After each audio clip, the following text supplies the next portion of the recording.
Planet X, the mysterious rogue planet that has captured the imagination of many, but is it real or just a figment of our collective imagination? The myth of Planet X, also known as Nibiru, has been circulating for years, fueled by ancient texts and pseudoscience.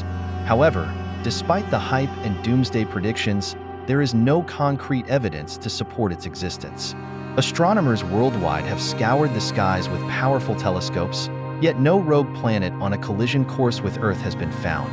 India, with its remarkable space missions and contributions from organizations like ISRO, plays a crucial role in debunking such myths. Through missions like AstroSat, India's first multi-wavelength space observatory, we have gathered invaluable data that refutes the existence of Planet X. So, rest assured, the threat of a rogue planet hurtling towards us is nothing more than a myth. Let's not be swayed by sensationalism and instead embrace the truths revealed by science and space exploration. Share this video with your friends and stay tuned for more cosmic revelations.